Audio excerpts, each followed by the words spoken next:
दोस्तों, क्या आपका भी सपना है स्टॉक मार्केट में इन्वेस्ट करने का? क्या आप भी वॉरेन बफे की तरह एक सक्सेसफुल इन्वेस्टर बनना चाहते हो? क्या आप भी पैसे के ऊपर और पैसा बनाना चाहते हो? क्या आप भी किसी कंपनी को अच्छे से एनालाइज करना सीखना चाहते हो या किसी स्टॉक को अच्छे से एनालाइज करना सीखना चाहते हो? अगर इन सभी सवालों के जवाब हाँ में है दोस्तों, तो आप मेरे चैनल को सब्सक्राइब कर सकते हैं, क्योंकि मैं स्टॉक मार्केट से रिलेटेड ही वीडियोस लाता रहता हूँ।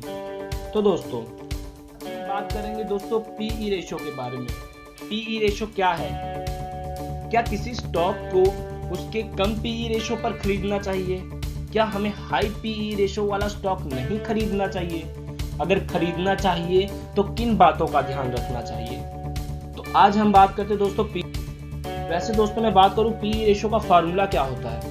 Price of share divided by earning per share, मतलब प्राइस को जितना भी शेयर के पीछे आपको प्रॉफिट होता है, अर्न होता है, उतना आप डिवाइड कर दो, पीई निकल के आ जाएगा। वैसे दोस्तों सोचने की बात है, हमें पीई रेशो की जरूरत क्यों पड़ी? जिस तरह से एक प्यासे को पानी की जरूरत होती है, उसी तरह से एक इन्वेस्टर को या एक ट्रेडर को पीई रेशो की जरूरत होती है। जिस तरह से प्यासा पानी पीता है और पानी प्यासे की प्यास बुझाता है, उसी तरह से पीई रेशो जो है दोस्तों इन्वेस्टर को, ट्रेडर को बताता है कि तुमको कितना पैसा पे करना पड़ रहा है उस कंपनी के एक शेयर के पीछे होने वाली प्रॉफिट को कमाने के लिए। तो पीई रेशो यही बताता है कितना गुना पैसा आपको पे करना पड़ रहा है उस कंपनी के एक शेयर के पीछे होने वाली प्रॉफिट को कमाने के लिए। तो दोस्तों एग्जांपल से मैं आपको समझाऊंगा। मान लो कोई कंपनी ए है, उसके शेयर की वैल्यू 100 रुपीज है और उसका अर्निंग पर शेयर कितना है दोस्तों? 20 रुपीज। तो दोस्तों आपने कुछ शेयर उस कंपनी के खरीद लिए मान लो, तो इस केस में आपका पीई कितने का निकल कर आएगा? 5 का पीई निकल कर आएगा। यानी आप 5 गुना पैसा देने के लिए तैयार हैं उस एक शेयर के पीछे होने वाली अर्निंग को कमाने के लिए। अब हम बात करते हैं दोस्तों अर्निंग पर शेयर। किसी कंपनी का अर्निंग पर शेयर वो क्या होता है? तो दोस्तों अगर मैं बात करूं फॉर्मूले के अकॉर्डिंग, तो PAT divided by number of outstanding share.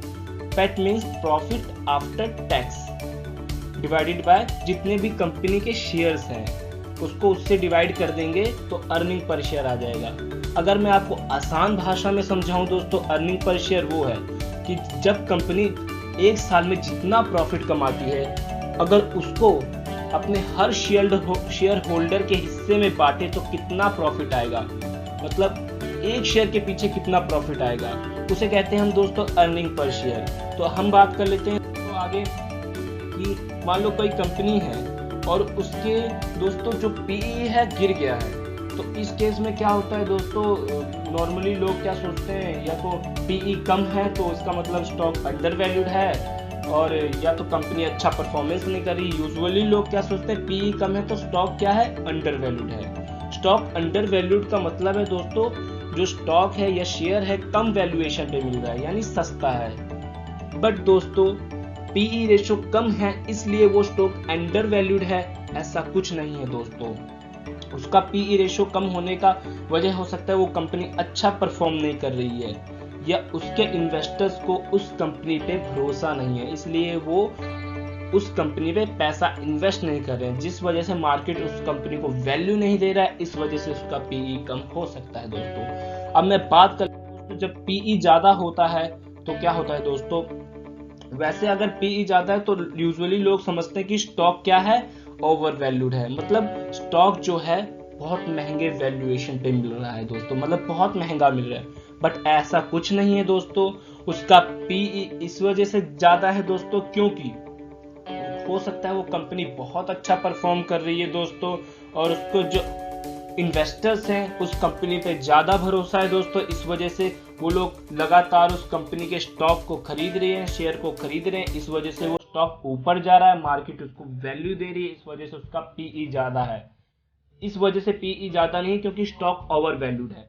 उसके पीई ज्यादा होने का रीजन यही है कि वो कंपनी अच्छा परफॉर्म कर रही है, और दूसरा उसको इन्वेस्टर्स को उस कंपनी पे बहुत भरोसा है दोस्तों।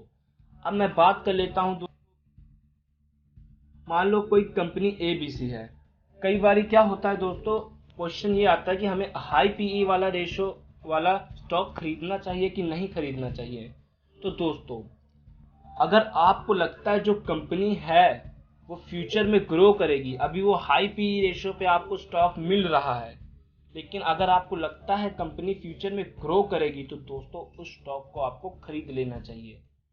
क्योंकि दोस्तों देखो, अगर आप उस स्टॉक को अभी महंगे वैल्यूएशन पे खरीद लेते हो, बाद में जब वो कंपनी ग्रो करती है 3 गुना या 4 गुना, तो आपको अच्छा प्रॉफिट होगा। और जिस टाइम आपने उस शेयर को खरीदे होंगे उस टाइम आपको वो पीई जरूर महंगा लगा होगा, लेकिन जब उसकी वैल्यू बढ़ जाएगी दोस्तों तब आपको वो पीई बहुत सस्ता लगेगा, आपका पीई घटकर बहुत कम हो जाएगा। दोस्तों एग्जांपल, मान लो कोई कंपनी एबीसी है, उसके आपने उसके शेयर खरीदने हैं, उसके शेयर की वैल्यू कितनी है, 1000 रुपये है। आप क्या करते हो, उसके शेयर्स को खरीद लेते हो, तो वो शेयर आपको 5 के पीई पे मिल रहा है, यानी उसका अर्निंग पर शेयर 200 रुपया है और पीई कितना है, 5 है।